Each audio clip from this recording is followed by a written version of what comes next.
আসসালামু আলাইকুম। কম্পিউটার বা ল্যাপটপ যদি স্লো হয়ে যায় তাহলে কিভাবে ফাস্ট করবেন দেখেন।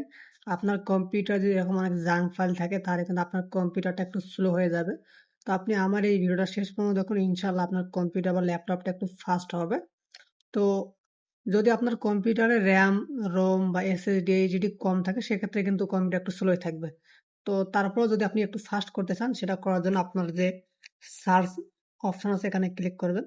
ক্লিক করার পর এখানে আপনি লিখবেন রান, রান লিখবেন। লেখার পর তো দেখেন এখানে সার্চ অপশন চলে আসবে। তো আপনি প্রথমে এখানে সার্চ করবেন হলো রিসেন্ট, আর ই, আমি লিখে আপনাদেরকে বলতেছি রিসেন্ট, আর ই CENT। আপনি রিসেট লিখে জাস্ট এখানে দেখুন ওকে অপশন চলে আসবে, আপনি জাস্ট এখানে ক্লিক করবেন। ক্লিক করে জাস্ট রিসেট লিখবেন। তো রিসেন্ট লেখার পর দেখেন এই ফাইলগুলো আছে এগুলো আপনি ডিলিট করে দেবেন সবগুলো। তো কন্ট্রোল এ দিলে কিন্তু আপনার সব সিলেক্ট হয়ে যাবে। কন্ট্রোল এ, দেন আপনি এটাকে সবগুলোকে ডিলিট করে দেবেন। কন্ট্রোল এ দিয়ে দেওয়ার পর, সরি কন্ট্রোল এতে, আপনি কন্ট্রোল এ দিয়ে সব সিলেক্ট করবেন, দেন আপনার ডিলিট বাটনটা আছে এটাকে আপনি চাপ দিলে কিন্তু ডিলিট হয়ে যাবে।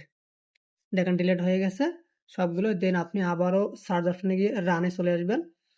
রানে চলে আসবেন, আসার পর আপনি রিসেন্ট লেখছেন, এখন আপনি লিখবেন TEMP, টেম্প লিখে আপনি সার্চ করবেন। ওকে লিখে সার্চ করবেন, দেখেন এই জাঙ্ক ফাইলগুলো চলে আসবে, এগুলো আপনি ডিলিট করে দেবেন। তো আপনি আবারও কন্ট্রোল এ ধরবেন, দিয়ে আপনার কিবোর্ডের ডিলিট অপশনে চাপ দিলে কিন্তু এগুলো ডিলিট হয়ে যাবে। দেখেন এখানে কন্টিনিউ লেখা আছে, জাস্ট এখানে আপনি কন্টিনিউ ক্লিক করে দেবেন।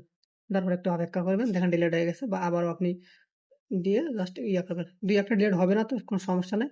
দেন আবার আপনি রানে চলে আসবেন। আসার পর আমি দেখাইতেছি যে টেম্পের সামনে জাস্ট আপনি পার্সেন্ট দিয়ে জাস্ট আবার ওকেতে সার্চ করবেন, আবার এগুলো চলে আসবে। আপনার কিন্তু কন্টিনিউ লেখা আসতে পারে, তো আপনি কন্টিনিউতে ক্লিক করবেন। এর আগে আমি একবার দেখছি এই জন্য কন্টিনিউ লেখাটা আসতেছে না।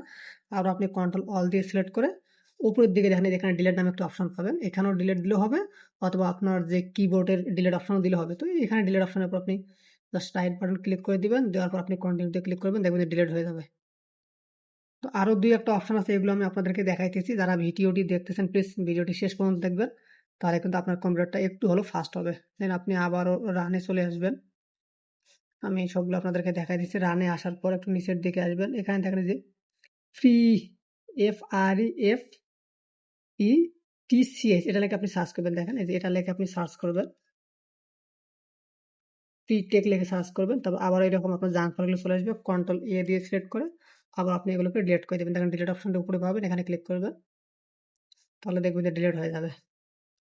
তো সবকিছু ডিলিট করার পরে আমি যে কটা লিখে সার্চ করতে বললাম এগুলো লিখে সার্চ করবেন। দেন আপনি আপনার যে উইন্ডোজ অপশনটি আছে এখানে ক্লিক করবেন। ক্লিক করার পর দেখেন রাইট বাটনে ক্লিক করবেন। ক্লিক করার পর এখানে দেখেন রিস্টার্ট লেখা আছে, সরি রিস্টার্ট লেখা আছে। আপনার কম্পিউটারটাকে বা ল্যাপটপটাকে একবার রিস্টার্ট করবেন, দেখবেন যে আপনার কম্পিউটার বা ল্যাপটপটা আগের চেয়ে একটু ফাস্ট হয়েছে। আশা করি বুঝতে পারছেন। যদি ভিডিওটি ভালো লেগে থাকে লাইক কমেন্ট করে শেয়ার করে দেবেন। ধন্যবাদ সবাইকে, ভালো থাকবেন।